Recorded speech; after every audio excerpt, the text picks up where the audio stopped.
Harry and his father's relationship has come under mounting pressure since he left the UK for America, but according to the source it is now at an all-time low.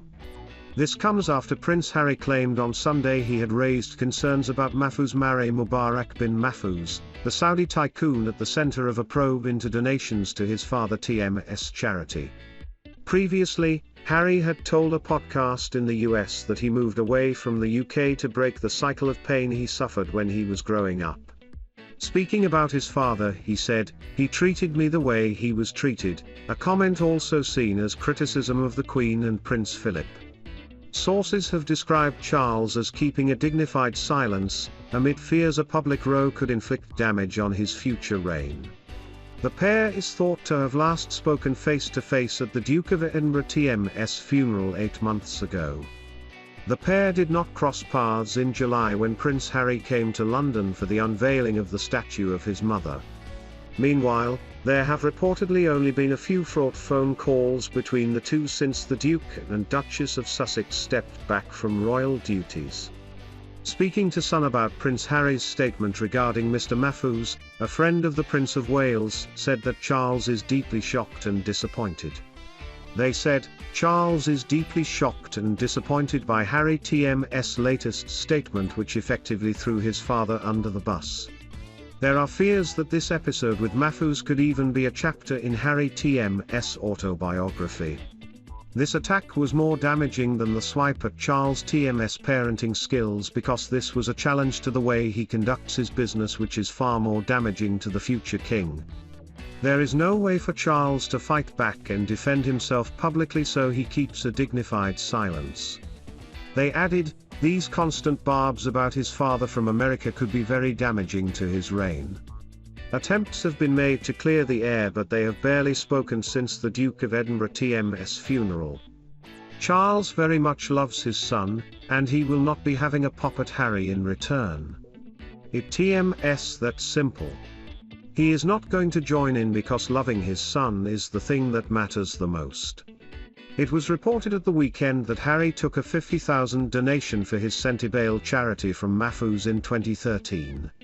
According to the Times, the Duke of Sussex met with Mr. Mahfouz in a pub in Chelsea, West London, after he gave £50,000 to his charity in 2013. The Centibale Foundation has claimed that beyond the two donations no other activity took place. Months later, billionaire Mahfouz donated £1.5 million to Charles TM's Prince TMS Foundation and received an honorary CBE months later. On Sunday, in an incendiary statement, Harry stated that he had cut ties with Mahfouz because of concerns over his motives, adding that he had no involvement in what he called the CBE scandal. A spokesperson for the prince said, "The Duke and his advisors, as well as his non-profit Centibale, severed ties with Mr. Mahfouz and his associates in 2015, no longer accepting further donations to Centibale and discontinuing any plans for a fundraising event amid growing concerns over the motives for his support." The Duke had one planned meeting with this donor nearly 8 years ago, did not introduce him to any members of the royal family, and expressed his concerns about the donor.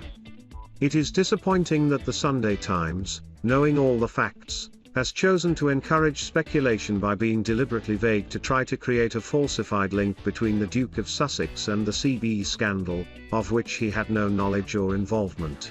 Royal historian Anne Whitelock said the Duke and Duchess of Sussex, who quit royal duties last year for a new life in the US, are a source of stress and uncertainty for the monarchy. However, Ms. Whitelock claimed there is a turning tide of popular sentiment against the couple. Ms. Whitelock also questioned whether Harry and Meghan will be able to retain the kind of international clout they want now they are no longer working royals. Ms. Whitelock told Express.co.uk, "I think they are a continued headache and a source of stress and uncertainty. But on the other hand, I think that there is a sort of turning tide of popular sentiment towards them. I think the fact that they seem to have been constantly harping back to their experiences within the royal family, although having said they want to step away from the royal family, and therefore sort of they want their cake and eat it, I think it's wearing a bit thin. And I think perhaps the reality of their position being essentially their public stature and standing was based on the fact of Prince Harry's membership of the royal family, and I'm not sure whether in the longer term without that they're going to retain the kind of international clout as kind of philanthropists or campaigners that they want to have really. The Sussexes quit royal duties in March 2020 for new lives of personal and financial freedom across the pond. Harry and Meghan have settled into a mansion in Montecito and have welcomed their second child since moving to California. And Harry has penned a tell-all book about his life which is set to be released next year. Since relocating stateside, the Sussexes have struck lucrative deals and announced new jobs.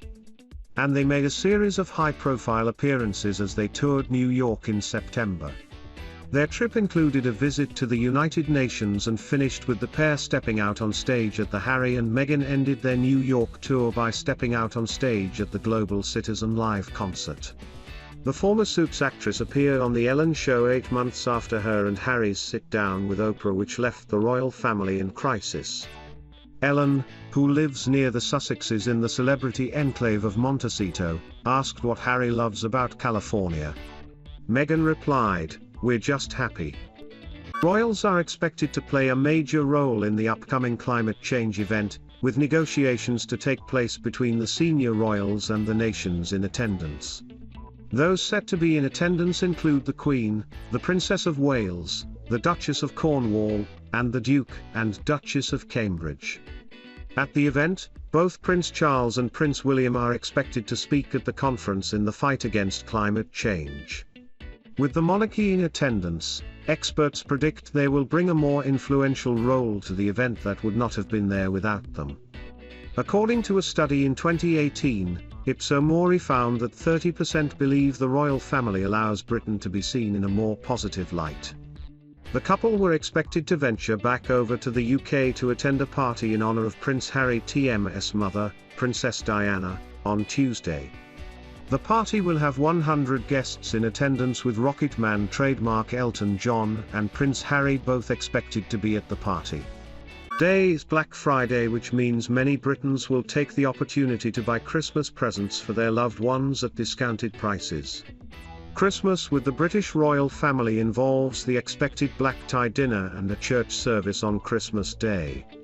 However, what some royal fans might not know is they also buy each other some hilarious gag gifts. The royal family opens presents together at tea time on Christmas Eve at the Queen's estate in Sandringham. This is because they follow the German tradition of doing so, harking back to the time when the British royal family had mainly German ancestry. They've also been known to give each other some ridiculous presents over the years. The quirky tradition makes sense seeing as the royal family has access to many luxuries, such as royal palaces and jewelry. They reportedly try and get something cheap that makes everyone laugh instead. Here are some of the gifts the royals have bought each other over the years. Princess Diana reportedly did not get the memo ahead of her first royal Christmas. At Princess Diana's first Christmas with the royal family, she reportedly was not in on the joke and bought everyone cashmere sweaters and mohair scarves for general amusement. Prince Harry reportedly gave the Queen a shower cap in 2013 that said "Ain't life a bee?"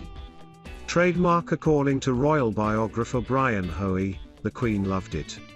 The Queen also allegedly received a singing hamster from Meghan Markle. Meghan surprised the Queen with the silly gift during her first Christmas with the royals, according to reports at the time. Princess Anne once got Prince Charles a leather toilet seat. According to Hoey, Prince Charles loved it so much he has brought it with him while traveling ever since. Kate Middleton once bought her brother-in-law, Prince Harry, a grow-your-own girlfriend kit. The gag gift was before Prince Harry and Meghan Markle got married. Katie Nichols shared the detail in Kate, the Future Queen. Trademark Not all of Kate TM's gifts have been quite so silly, though. She once reportedly made fishing flies for Prince Philip. Grazia magazine reported Kate also bought a bottle of Floris perfume for the Queen and a beanie hat for Prince William. Kate also gave homemade jam as a present one year. According to Vanity Fair, She gave strawberry jam and plum preserves as Christmas presents in 2011.